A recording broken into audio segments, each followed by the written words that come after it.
Hi, it's Joe Rogers, President and CEO of the Texas Heart Institute, and I'm pleased to be joined today by Steve Ives, who's the CEO of the Greater Houston YMCA. Steve, thanks for joining us. No, thank you for having me. We've had a great time this morning talking about fitness and the things that we all can do to improve our cardiovascular fitness. And we're specifically talking about it in the context of a new program that's going to be rolling out in Houston in 2023 called Walk 30.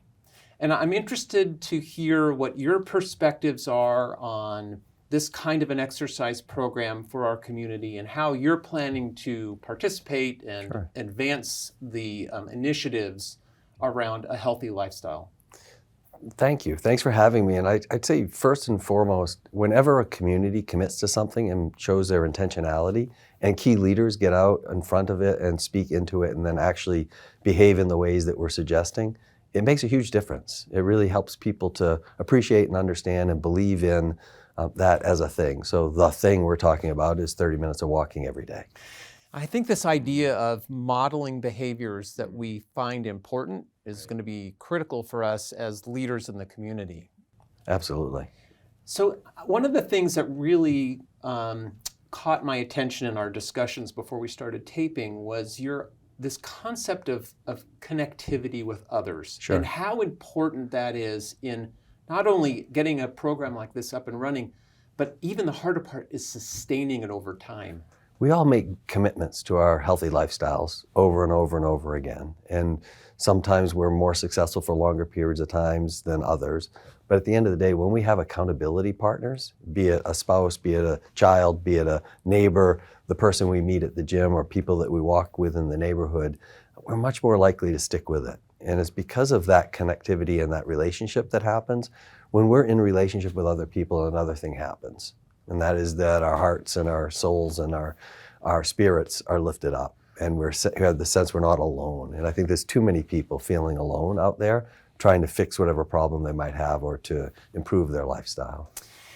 You know, one of the other things that we talked about, and I think is an important theme, is how as a community or just all of us in general tend to live our lives in time silos. Right. You know, that we spend a certain amount of time at work, we spend a certain amount of time preparing dinner, we spend a certain amount of time, doing a number of other things.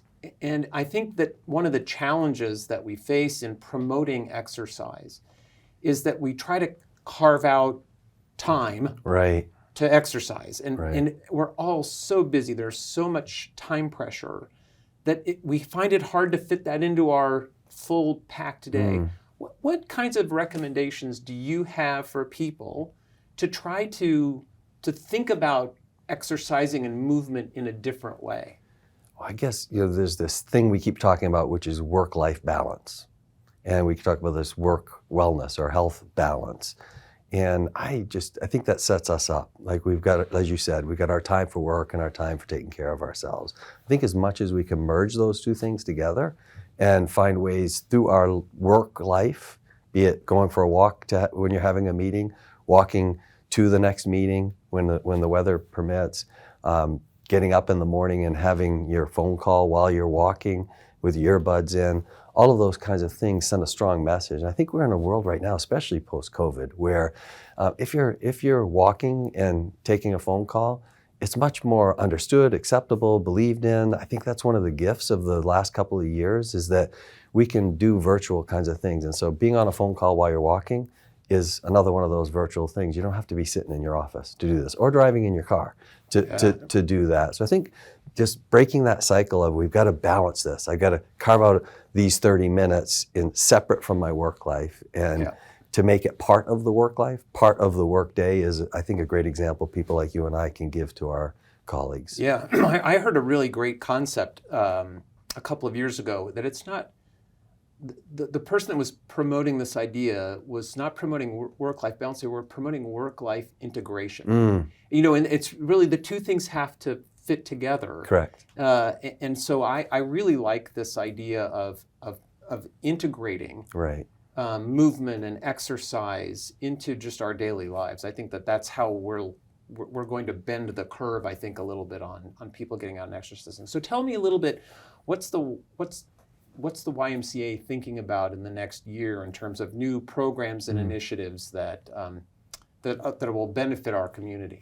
So first of all, we're doing a whole lot more outdoors. So in our buildings, we've created outdoor spaces and recognizing that not everybody's comfortable being indoors. And quite frankly, we live in a climate where it's possible to be outdoors a whole lot more than other places. So we're moving outside the walls of our YMCA with much of our fitness, wellness programs, not just sports. But bigger than that, we're recognizing that what people want more than anything is not just to have a great treadmill to walk on and a really nice fitness center or a gym or a pool to swim in. What they really want and need is to be part of a club, part of a tribe, part of a community that's doing something active.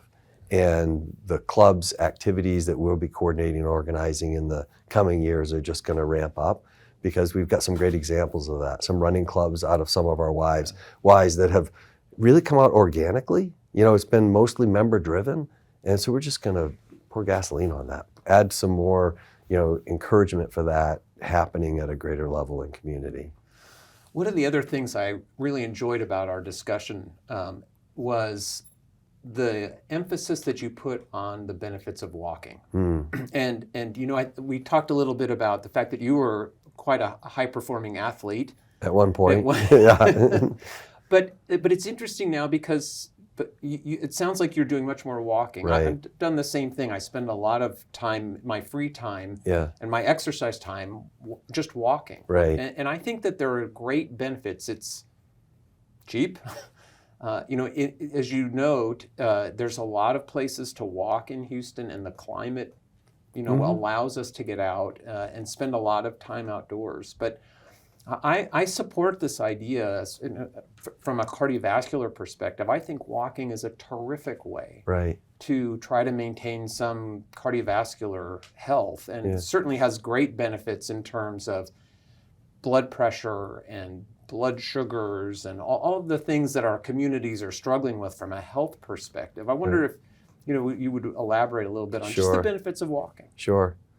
Well, I'll make it personal. So for my wife and I, when we go on vacation, there's multiple hikes. That's how we see the place, the new region that we're in. Climb a mountain, walk on a path, go on a beach, whatever it might be.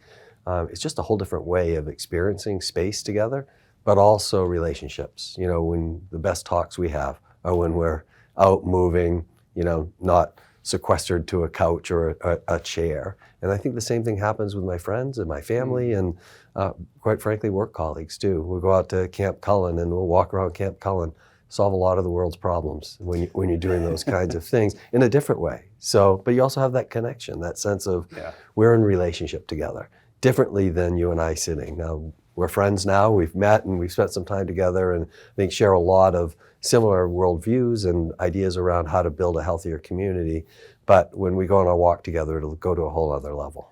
I think this is a wonderful community for urban hiking. And I sort of laugh every time I take off out of my building on the weekends and think, okay, I'm going to go out and take a several mile urban hike today. Right. I think the bayous, the Memorial Park, the multiple parks around the region create wonderful opportunities. And quite frankly, the streets, some of our city neighborhoods even, good sidewalks, wide streets, you can get to them if they're not right in front of you. That's where I actually have gotten to know my neighbors. We're out on our walk and they see us with a dog and they remember us. So now we're not strangers in this city. We're actually friends with, or at least known to, people in our neighborhood. I've really enjoyed you taking the time, and thanks for coming over to the Texas Heart Institute today. And I'm looking forward to partnering with you in the next year and beyond as we continue to promote walking and health in our community. Agreed. I think you and I can be living examples of that as we take to the streets ourselves, but also continue to promote people walking 30 minutes every day. Sounds great. Steve, thanks again. Thank you.